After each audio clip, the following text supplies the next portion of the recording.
when you see someone running barefoot, you immediately associate it with certain, personality and certain style, and it's, you question yourself, why is he or she running barefoot? And 3 or 4 years ago, I started playing around with shoes because I will get injured.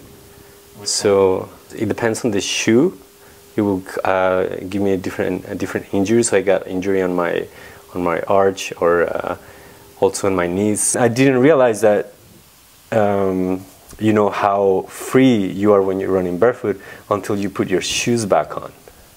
So when you put your shoes back on, it's like your toes are telling you, what are you doing? Like, I can't move anywhere, When I started going barefoot regularly, it was because I was trying to start to run, be physically fitter, and I didn't have a lot of money, and I was in the Netherlands at that time, and I went into a shop and tried to get advice for shoes because I didn't know anything about that.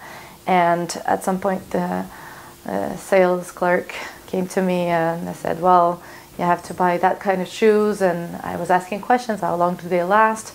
And it was around 100 euros per year just for the shoes. And I couldn't buy a pair of multi-purpose shoes. It was bad for my feet, that's what they said. If I started to run in indoor multi-purpose shoes, then it would have been dangerous or so. The question is, the reason why we wear shoes presently, in most cases, is just as a social norm. Many people have the misconception that shoes are required by humans. There's a lot of pseudosciences like podiatry, chiropody, which promote the idea that the human foot is a relatively weak structure and it requires the addition of extra support, protection, change in order to make it safe or to correct disorders. One of the most common things among runners is losing your nails, and that's because of shoes, because they're always pounding on the material. So you create a blister underneath, and you lose sensitivity, and then they die, and eventually they come off. In actual fact, most disorders that we know now of the feet are created by the shoes that we wear.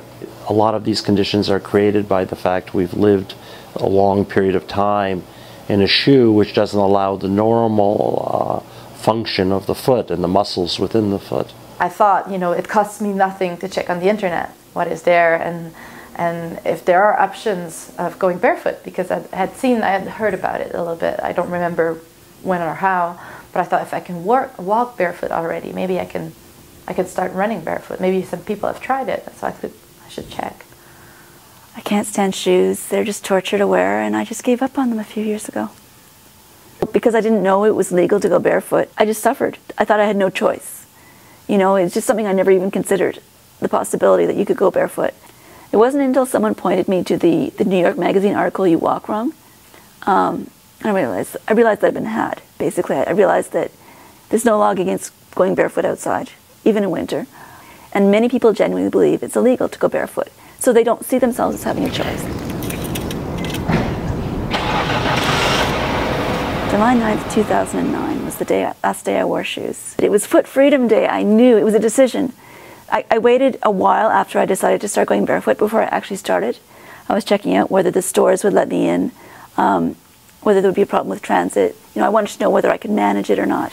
So when I first started going barefoot, even though the very first week my feet were so sensitive, I was going, oh, oh, oh, oh, oh, every time I took a step, and it was just, like, it took me half an hour to get to the grocery store walking on grass and stuff.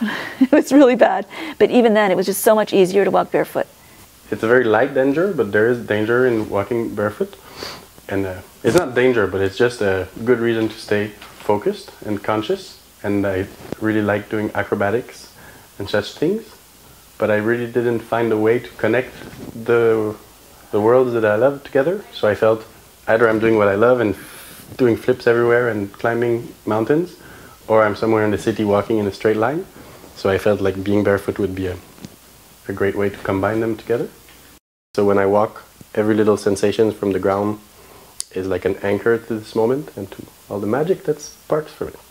It's difficult to pursue it if you're very involved in the city life and taking urban transportation, and I'm not really sure if it will spread as long as there are those limits that make it more difficult just to go by in your daily life doing it. But I could see that there's an interest, at least from the sports side, especially from the sports industry, that they notice, okay, people want to run barefoot, we're going to invent barefoot shoes and market them, minimalist shoes. There's a huge market now for that, and there's always this discussion between the pro barefoot shoes and con, and the ones that are interested in going fully barefoot. Even the most thin-soled shoes that are now popular still interfere with the sensory receptors and giving you information that's used to control impact and also to maintain your equilibrium, your balance. Running barefoot is not a new thing, it's not a new trend. Like, it seems like it's a new trend now in the running industry with the minimalist shoes, but running barefoot, it teaches your body to run the way you're supposed to run. In bare feet, you don't have any cushion. You don't have any kind of safety zone that you get with wearing a cushioned shoe. It'll give you a little bit of protection, a little bit. You don't have that in bare feet. So if your running technique will stand up to you doing all those things, running fast, running slow, running, mileage, uphill, downhill, and you can do that in bare feet, you've got a good running technique. However, what I preach to people is you can learn that technique and wear shoes. You don't have to be in bare feet. You can use what quote is barefoot technique and wear shoes. And that's what I think like people like Gebre Selassie and the Kenyans do. They run with good technique in shoes. If in bare feet, if you're running with bad technique, you get injured really fast. Like you can get injured in 100 meters running in bare feet. If you slam your heel into the ground really hard for 100 meters, you can have an injury within 100 meters. So what shoes do is allow people to run well with bad technique, better than they could without shoes on.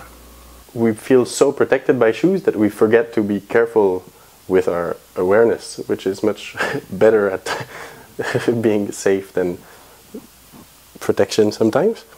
So if we have shoes and we run in the forest, for example, and on like trail running and different angles and things, we basically put all the responsibility on the shoes and we just throw ourselves on something, take for granted it's going to land properly and jump on another thing. That's one way to do it. Obviously you can also be very careful, but when you're barefoot it's almost impossible. Like automatically your consciousness will be so present in how all the tiny micro movements in between your bones and such things, and you end up using your legs as such an advanced suspension system instead of shortcutting all of that just because you have half an inch of padding under, and that gives the illusion that you can jump on anything, but after all we hurt our knees and our spine, and every little shock has many ripples.